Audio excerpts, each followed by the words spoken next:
Howdy, and welcome to the Feed Bandit Podcast, where we talk all things hunting and introduce you to the most innovative hunting gear and services. Here are your hosts, Jimmy Byrne and Richard Kinchlow. Cards. You know, the damnedest thing is when I signed up for them, I didn't think you had to pay them off. That was free money. You know, kind of like getting apples from an apple tree. Right. So which of the credit card do you carry the major balance on? Well, I got me a Luby's card, which gives me about 20% off catfish dinner every Wednesday night. That is. I've also got me a Bowling Max card, which gives me a couple of cold beers with my buddies at the bar, and then I got me a Visa card. Do you have any Visa, Master, or Discover? Well, yeah, I got a Visa card. I guess that's what you call Visa. I don't do, man. I pronounce my eyes all jacked up like. Yeah, so I got me a Visa, as you would say. Right. How much do you owe right now on the Visa card? Oh, hell. Boy, let me tell you. So the other day, when I got my statement, they did it in portrait mode, but I owe so many damn zeros, they had to do it in landscape. Son, I don't even know. But if I had to guess, I'd probably say 35,000, something like that. You have your Visa card with you? No, I don't. My wife's got it. She's out there doing a little Christmas shopping at the Goodwill. Where is she? Where is she? I don't know. Well, I don't know. Where are you? Yeah, boy. No, she's out shopping, son. That's what I just said. Oh. Yes. Howdy, folks. Welcome back to the Feed Bandit Podcast. Jimmy here, along with Richard, as always. What's going on?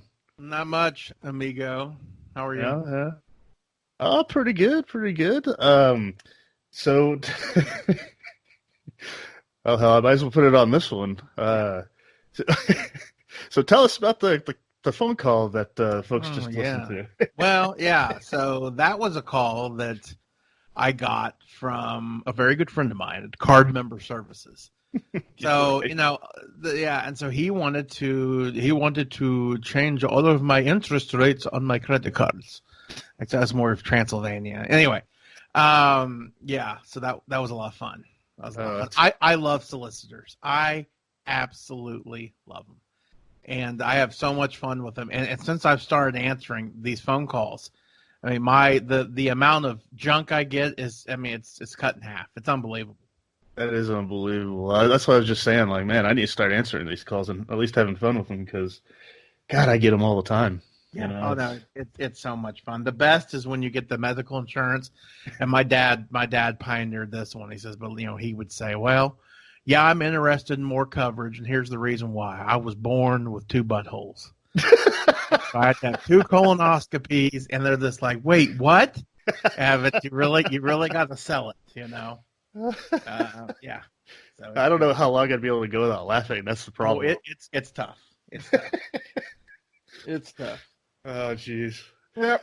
Well, I mean, it's fun to start this one out without the little non-hunting shenanigans, but we just happened to call you right when we were going to start the recording, so just had to record. I know. Anybody who calls me from Grand Prairie, just know. Oh, yeah. Just know that I'm going to answer it and probably talk like that. I know it's where they always spoof the first 3 numbers of your cell phone. Yeah, I'm like, oh my God, I'm calling myself. Exactly. Oh, yes. Yeah. Jeez. All right. What are we going to talk about today? Oh yeah, you want just a couple of interesting little anecdotes we ran across, I guess, this week. First one being about some wolves, right? Yes, golly. So I love like cryptozoology stuff. If you follow the show, you probably, or the podcast rather, you probably heard me talk about Bigfoot and all that, you know, Yeti or same thing, Loch Ness Monster, all that kind of stuff. So one of the things. Yeah, no, not so much. That's just a mangy pasture poodle. But is it? You know, one of the things that's always fascinated me is talking about animals that are, you know, allegedly extinct and then show back up. For example, the ivory-billed woodpecker, I believe that's it. They were saying that this bird was extinct, and I believe it, because of logging and all that kind of stuff. Well, some dude in Arkansas films one, I guess it was a couple of years ago in some swamp area. And all of a sudden, for years and years and years, they hadn't seen this bird, and then one shows up again, And so I actually need to do a little bit more research on that, see if they see any sense. But that's fascinating stuff. Obviously, one of the big controversies in the United States are the reintroduction of wolves, into their natural habitats. And I know they've done Yellowstone, and the ranchers don't like it. And as the packs grow, they're opportunistic feeders. So they eat elk and deer. They also eat cattle, sheep, young kids, that kind of stuff. So obviously, Texas used to have wolves for a long, long time. Bears too, and it's funny. All are starting to come back now. The black bears are from. I don't think they're native per se, but the black bears are kind of leaking in from Louisiana, and then we have the bears along the Mexico border, which is kind of cool. But wait a minute, I thought we had. I thought they were building the wall down there. Well, they are, but they've got little bear runs, Ah, okay. Yeah. People can't go underneath them, but bears can. There's a little sign there in Spanish: "No intro unless no intro unless el barro," something like that. Oso, solamente osos. Yeah, very good. It's funny, my daughter's learning Spanish right now. She's like, "Dad, say pink in Spanish." I go, "El pinco." And say yellow, "El yellow." She's like, "You can't just put an O at the end." I'm like, okay. Anyway, that's for a different story. But one of the coolest things I heard about, and it's actually been a year, in January, I received all these alerts. I've kind of got that set up on my email or whatever about how there is a pack, and maybe several packs, of red wolves on Galveston Island. Now, I need everybody right now to go pull up Google and pull up Galveston Island. All right, look at it on the map. It ain't very big. Okay, it kind of looks like a skid mark there. All right, it's very, very small. And basically, I highly encourage you guys to go out. And first of all, if you haven't subscribed to the Texas Parks and Wildlife magazine, I can't say enough about it. It's my favorite, one of my favorite publications, because it talks about hunting and fishing, but also about plants and all that kind of stuff, which I kind of like. And one of the articles in this month's December issue is the mystery canines of Galveston Island. And in a nutshell, some dude was out walking his dog, in kind of one of the remoter areas of Galveston Island. There are some fairly remote spots, and his dog was killed. And anyways, he ended up seeing these animals and thinking, oh my God, those don't look like coyotes, and for years and years, especially in East Texas, people are like, uh-oh, I think I just killed a wolf, because that's where the red wolves were, I think, in East Texas. Well, this guy ended up, I guess, finding one dead on the road, took it in, had it sampled, just thinking it would, if it was a wolf, it's probably going to be, a majority coyote in it, because that's obviously the predominant species. Well, it ends up that this thing is a hybrid, but it has got a majority of red wolf in it, which is absolutely fascinating. Because the red wolf has basically been, gone for all these years, but strains, of these animals have lasted all these years. And on Galveston, which is on Galveston Island, where are they hiding? Exactly. It is absolutely incredible. Hey, hold on one quick moment. Hey folks, have you ever wished that there was an easier way to find the hunting feeds, supplies, and services you need, when and where you need them? If so, check out our hunter search at feedbandit.com, where you can see what hunting suppliers are in your area or are on the way to your land. Don't waste any more precious time searching Google or calling around for feed, blinds, feeders, or even outfitters. Just use our targeted search for hunters, the Feed Bandit Hunter Search, over at feedbandit.com. We'll find your feed. It says, let me see here. It says, not as large as imposing as the big gray wolf. The red wolf is just bigger than the coyote. It's just a little bit bigger than its coyote cousin, and hence it looks a lot like a coyote to the casual observer. When full grown, the males reach about 50 pounds compared to 33 pounds for the adult coyote. And it's funny. You look at the pictures that I'm seeing right here, and you can definitely see the coyote. And it's really not even so much.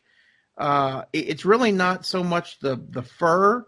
It's just the length of the legs and kind of the face. You look at this and you say to yourself, "Holy smokes, man! That is not a coyote." But this guy named Wooten is the one who kind of stumbled upon these.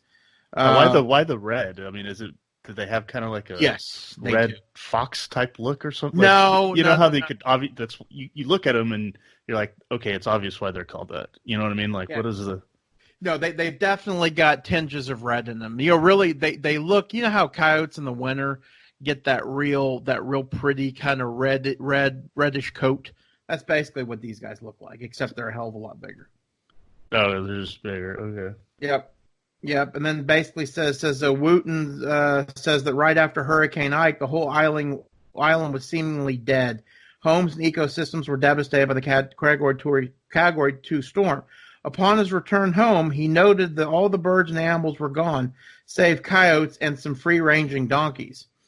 While he was out walking one evening, a pack of canids killed his dog. He could hear the animals in the brush, but since it was dark, he couldn't see them. Curiosity sent him on a 10-year quest to learn about this isolated pack of canids. In 2013, he got a tip from a fellow islander who had seen the pack. Wooten was able to photograph them, and he basically said, "Yeah, this does not look like a normal coyote." And he kind of talks about his quest here, and he found the body, and God, here they are. I mean, it is just absolutely fascinating that this group of kind of hybrids had been there the whole time. And nobody knew about it. Now that is Galveston Island, for God's sakes. Imagine what else is out there in the world, Bigfoot. Oh, what? No. That pretty dang populated, like, more or less flat kind of island where, it's not like... Oh, yeah.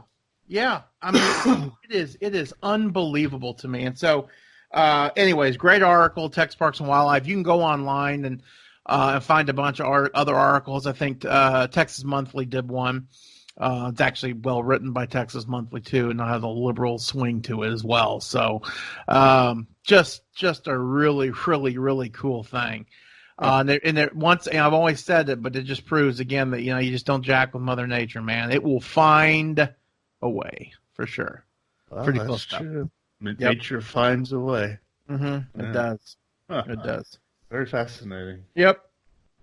Yeah, so that's that. And then this other little topic we can talk about, unfortunately, is is just is a real ugly event. Couple of days after Thanksgiving, social media was abuzz. Of course, all the pro hunting sites and pro outdoorsman type stuff were just lining up to condemn it. Of course, any normal human being would. Mm-hmm. But in Pennsylvania, apparently there were two jacklegs that, and I have not seen the video, because I just can't stomach to watch it. That I guess had shot a buck, and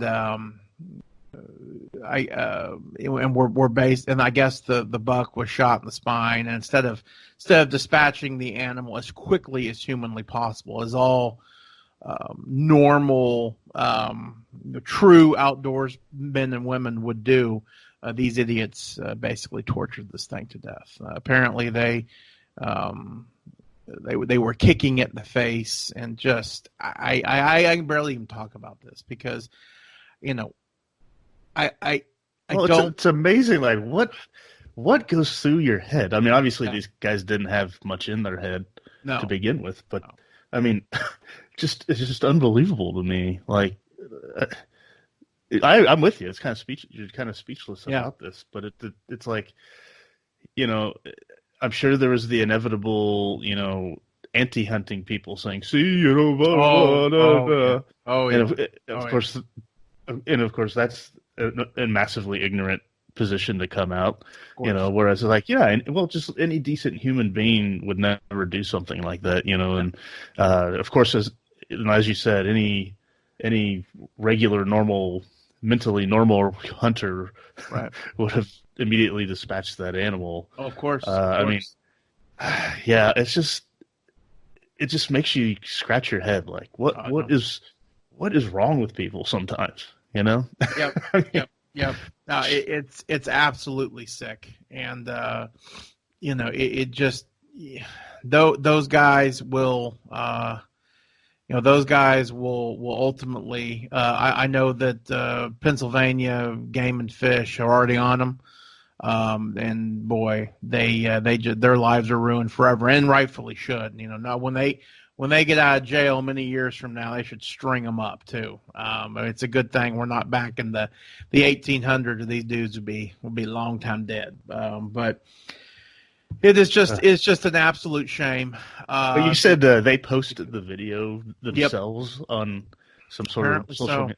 I mean, God, yeah. Just unbelievable stupidity of people. I mean, it's just. Yeah, you're right. They should probably just be neutered and for sure on their way, so they don't pass along those genes to another generation. Yeah, no, for sure. They should be made into dog food and instantly, and I'll help. But hey, hold on 1 second. Hey, folks, do you want to level up your hunting game and gear? If so, join the hunt to get killer hunting tips and tricks that'll help you out in the field. Text the word BANDIT to 345-345 right now. And when you do, you'll even get access to some exclusive deals on the hunting gear and services we discuss right here on this podcast. Again, text the word BANDIT to 345-345 right now and join the hunt. It's an abomination. Those are not hunters. Those are just monsters. It's disgusting. I know that, and it's going to happen to everybody. Everybody is going to mortally wound an animal and have to walk up on that animal. And it is your duty as a hunter to dispatch that animal as quickly as possible. And I don't care what it is, okay? I mean, for example, at Rancho Bandito, we are constantly battling hogs. We're constantly battling coyotes, okay? But that doesn't mean that I'm going to blow a coyote's leg off, okay, and then just watch it bleed out. Absolutely not, okay? Yeah, I do not like coyotes, but they serve a purpose, okay? And I know that I cannot play God, and I cannot, totally wipe them out. But I'm going to, do my best. Mm-hmm. But I'm not going to let an animal suffer. I don't care what it is. I know if it's a rattlesnake, nothing. Right. I am not going to let it suffer, and it is your job to dispatch that as quickly as possible. That being said, actually, it's a good point. For those of you that have got young hunters, okay, and again, the state of Texas where our laws are very loose, thank God. If you've got a young hunter, and again, whether it's pigs, deer, whatever it may be, I highly recommend everybody going out and purchasing a 22 pistol, okay, a low caliber 22 pistol, something of that nature for dispatching animals. It's really nice to have, and I know we all carry 40 cals and all that and that's fine too. But I carry 22. Yeah, that's right. You carry a 22. That's right.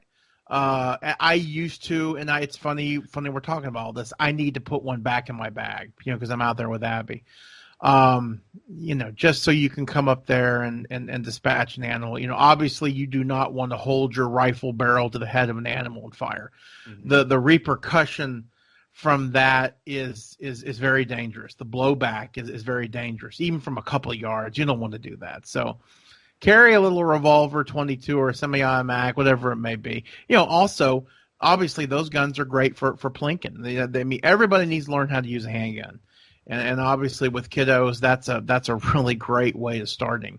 Mm-hmm. Is starting them out with that. I prefer revolvers because I think they're a little bit safer, and I think they're pretty accurate too. I had one of my greatest kills ever, and I mean the best, is we were out spotlighting. I had a raccoon on a protein feeder, probably 30 yards away.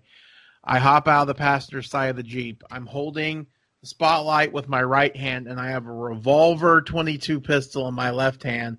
And this coon pokes his head up, and I fire, and I hit him right in the head and kill him. And the driver of the Jeep was our good buddy Chris, and he's like, "No way!" And it was what an awesome story, because he and I both were like, "Dude," I'm like, "Yeah, no, that was amazing." Awesome. Anyway, yeah, that's two good takeaways from there. It'll probably happen to you, especially the younger hunters out there, the newer hunters, eventually where you'll have to dispatch a deer or some animal that you've been hunting or shot. So yeah, it makes sense to, get you one of those, little 22 revolver type thing. And they're not expensive either, which is nice thing about it. And they're durable and they're awesome. They're fun. Yes. They're really fun. So, yeah, that's a good takeaway. Yeah. Good lesson there to come out of this terrible story. Sure. Yeah, no kidding. Yeah. Well, that's what we're here for, is to try to help out everybody out there, especially new and younger hunters. So you gotta get that angle, if you will, out of that story. I agree. Yeah. Well, I think we're going with a little shorter one for the folks this weekend or this week. So. Thank you for those stories. Very interesting. Yeah. And maybe soon we'll have that same story come out about them finally finding old Mr. Sasquatch. Oh my God. But we'll see. Yeah, I'm gonna have to have a lot of paper bags and aspirin, because we told you. Yeah, I'm excited. Yeah, he's out there. He's out there. Yeah. All right, folks. We hope you enjoyed that one. Let us know what you think about anything we said on this episode, or really any others. But is Sasquatch out there? I don't know. Yes. Let us know. Yes. Let us know on social media, or howdy@feedbandit.com. Either way, we'll look forward to seeing you guys on the next podcast. So until then, take care. Thanks for listening to the Feed Bandit podcast. Just a reminder to text the word bandit to 345-345. And when you do, you'll join our email list, where we'll send killer deals on innovative hunting products and services, along with entertaining tips and tricks, straight to your inbox. You don't want to miss out. So again, text the word bandit to 345-345, and we look forward to seeing you on the hunt. Until next time, have a good one, and remember to support your local feed store.